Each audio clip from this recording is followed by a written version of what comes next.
टेंभी नाक्यावरील दुर्गेश्वरी देवीच्या मूर्तीचे पाटपूजन मुख्यमंत्री एकनाथ शिंदे यांच्या हस्ते संपन्न. नवसाला पावणारी अशी ख्याती असलेली टेंभी नाक्यावरची देवीची मूर्ती जय अंबे धर्मदाय संस्थेच्या वतीने साजरा होणारा प्रसिद्ध नवरात्रोत्सव दिनांक 3 ऑक्टोबर 2024 रोजी सुरू होणार आहे.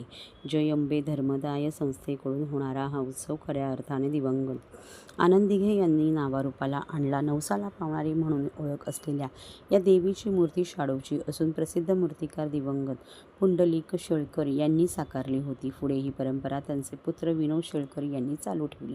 देवीच्या मूर्तीचे आज पाटपूजन मुख्यमंत्री एकनाथ शिंदे यांच्या हस्ते झाले, तर मंडप पूजन अनंत चतुर्दशीच्या दिवशी 17 तारखेला होणार आहे. या पाटपूजेला आमदार प्रताप सरनाईक, रवींद्र फाटक, खासदार नरेश म्हस्के, खासदार श्रीकांत शिंदे, कल्याण जिल्हा प्रमुख गोपाळ लांडगे, शिवसैनिक मंडळाचे विश्वस्त व पदाधिकारी, देवी भक्त उपस्थित होते.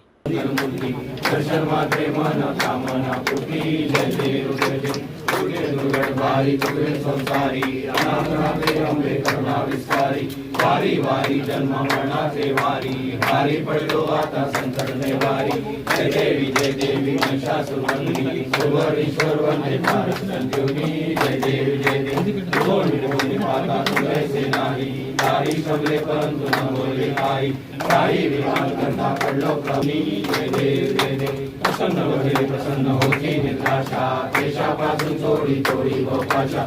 अंबे तुझ वाचून गुंतून विनाशा नरहर निंदाला परपंच रेषा.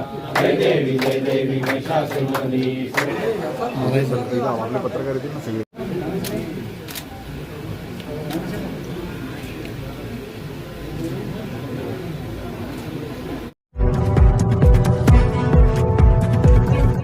महाराष्ट्रातील भगिनींना आधार देणारी राज्य शासनाची मुख्यमंत्री माझी लाडकी बहीण योजना.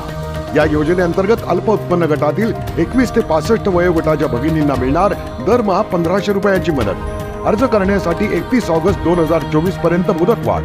कुटुंबाचं वार्षिक उत्पन्न 2.5 लाख रुपयांपेक्षा कमी असलेल्या महिला पात्र. कुटुंबाकडे पिवळं किंवा केशरी रेशन कार्ड असल्यास उत्पन्नाचा दाखला आवश्यक नाही.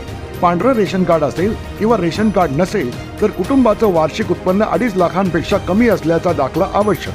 योजनेसाठीचा ऑनलाईन अर्ज नारी शक्ती दूत ॲपवरून किंवा पोर्टलवर भरता येईल. ज्या भगिनींना ऑनलाईन अर्ज भरता येत नसेल त्यांच्यासाठी अंगणवाडी, ग्रामपंचायत, वॉर्ड ऑफिस, सेतू सुविधा केंद्रामध्ये किंवा आशाताई बचत गटाच्या CRP यांची मदत उपलब्ध. आता आपल्याला अभिमानानं म्हणता येईल, सुखी आणि सुरक्षित आहे माझी लाडकी बहीण.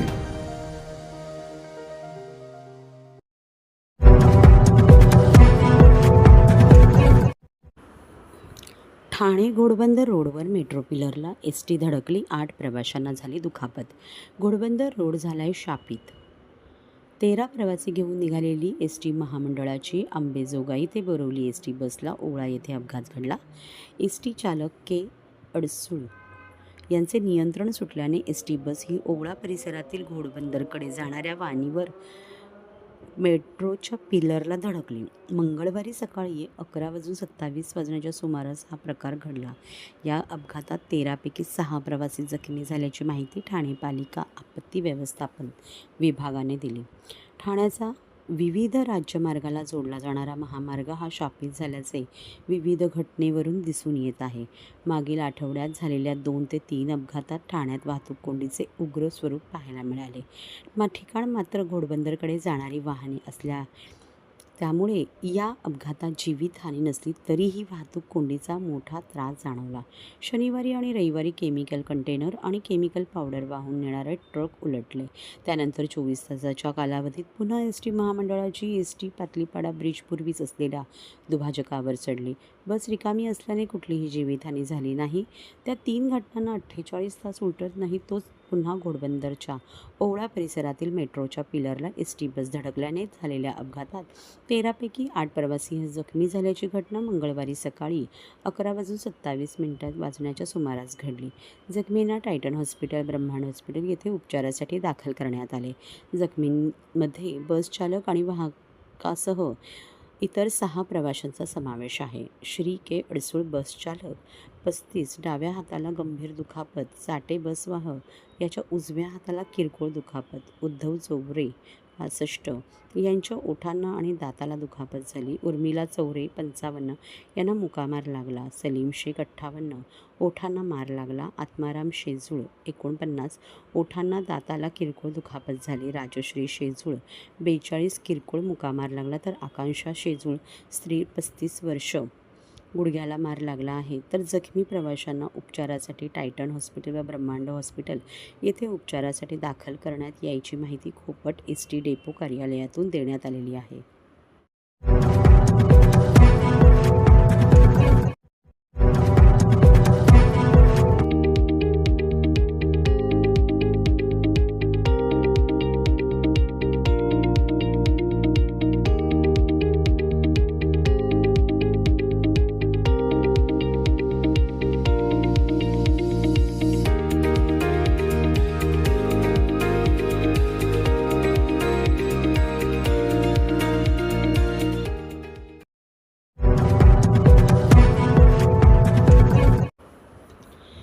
मुख्यमंत्र्यांच्या पत्नी लता शिंदे यांनी केले महापालिकेच्या महिला कर्मचाऱ्यांचं कौतुक. ठाणे महापालिका कर्मचारी गणेशोत्सव मंडळाला दिली भेट. प्रियंका सौरभराव यांचीही उपस्थिती. स्वतःचे कार्यालयाचे काम घरची जबाबदारी सांभाळत ठाणे महापालिकेच्या महिला कर्मचाऱ्यांनी आपली संस्कृती जपत नव्या जुन्या पारंपरिक खेळाचा मेळ साधत नाविन्यपूर्ण मंगळागौर सादर केल्याबद्दल सर्व महिलांचे राज्याचे मुख्यमंत्री एकनाथ शिंदे यांच्या पत्नी लता एकनाथ शिंदे यांनी भरभरून कौतुक केले. ठाणे महापालिका कर्मचारी गणेशोत्सव मंडळाच्या वतीने सोमवारी महापालिकेच्या कैलास नरेंद्र बल्लाळ सभागृहात महापालिका कर्मचारी मीनाताई ठाकरे परिचर्या प्रशिक्षण संस्थेच्या विद्यार्थ्यांनी व ठाण्यातील सृजन सखी महिला यांनी मंगळागौर सादर केले. या कार्यक्रमास मुख्यमंत्री एकनाथ शिंदे यांच्या पत्नी लता शिंदे, महापालिका आयुक्त सौरभराव यांच्या पत्नी प्रियंका राव, माजी नगरसेविका नम्रता भोसले, उपायुक्त मिनल पालांडे, वैद्यकीय आरोग्य अधिकारी डॉक्टर चेतना नितील, कार्यालयीन अधीक्षक रीमा देवरुखकर आदी उपस्थित होते. ठाणे महानगरपालिका कर्मचारी गणेशोत्सवाचे यंदाचे 42वे वर्ष आहे. या निमित्ताने विविध कार्यक्रमाचे आयोजन केले जाते. गेली 2 वर्ष ठाणे महापालिकेच्या अधिकारी कर्मचारी पारंपरिक अशी मंगळागौर सादर करतात. यंदाही ठाणे महानगरपालिकेच्या कर्मचाऱ्यांनी नव्या जुन्या पारंपरिक खेळाचा मेळ साधत नाविन्यपूर्ण अशी मंगळागौर सादर करत उपस्थितांची मने जिंकली. या कार्यक्रमास उपस्थित असलेल्या मुख्यमंत्र्यांच्या पत्नी लता शिंदे यांनी सर्व महिलांचे कौतुक केले. यावेळी त्यांनी महापालिका आयुक्त सौरभराव यांच्या पत्नी प्रियंका राव यांच्यासह खेळात सहभागी होत मंगळागौरीचा आनंद लुटला.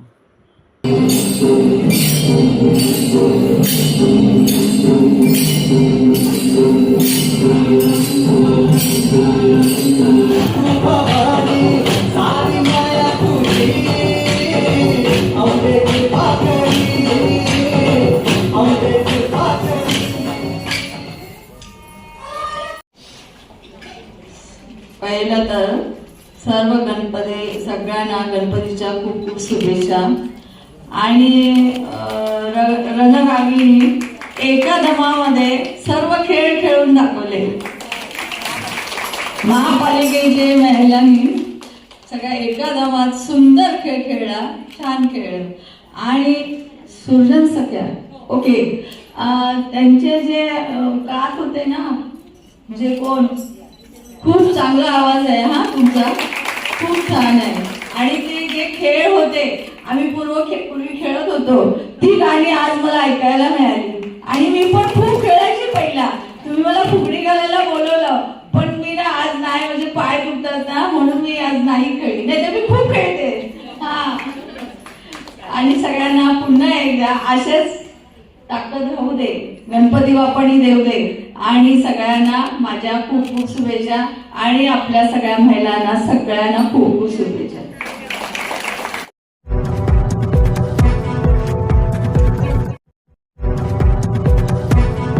शिवसेनेने जाहीर केलेल्या मुख्यमंत्री माझी लाडकी बहीण कुटुंब भेट अभियानाचा आज मंगळवारी मुख्यमंत्री एकनाथ शिंदे यांनी ठाण्यात शुभारंभ केला. ठाण्यातील किसननगर जय भवानी नगरमधील लाभार्थी कुटुंबाच्या घरी जाऊन मुख्यमंत्र्यांनी लाडक्या बहिणीशी संवाद साधला। यावेळी इतर शासनाच्या कल्याणकारी योजनांचा लाभ मिळतोय का याची विचारपूस केली। शिवसेनेने राज्यातील 2 कोटी घरापर्यंत पोहोचवण्याचे हे महत्त्वाकांक्षी जनसंपर्क अभियान तयार केले असून त्याची जबाबदारी युवा सेनेवर सोपवण्यात आली आहे। ठाण्यातील कोपरी पाचपाखाडी मतदारसंघातील 15 कुटुंबियांची मुख्यमंत्र्यांनी भेट घेतली। या अभियानातून शिवसेनेचे मंत्री, आमदार, खासदार, लोकप्रतिनिधी आणि युवा सेनेचे कार्यकर्ते आठवडाभरात 1 कोटी घरापर्यंत पोहोचतील असा विश्वास मुख्यमंत्र्यांनी यावेळी व्यक्त केला। मुख्यमंत्री पुढे म्हणाले की योजना आदेश देऊन नाही तर प्रत्यक्ष रस्त्यावर उतरून लोकांच्या घराघरात जाऊन त्याचे महत्त्व पटवून देण्यासाठी हे अभियान सुरू करण्यात आले आहे। योजनेची घोषणा होऊन महिनाभरात त्याला लाभ मिळेल हे आतापर्यंत इतिहासात कधी घडले नव्हते असे मुख्यमंत्री म्हणाले। शासन आपल्या दारी योजनेत 5 कोटींहून अधिक नागरिकांना लाभ झाला होता। तशाच प्रकारे सरकारच्या योजनांचा सर्वांना लाभ मिळावा यासाठी मुख्यमंत्री माझी लाडकी बहीण कुटुंब भेट अभियान राबवले जाईल असे ते म्हणाले।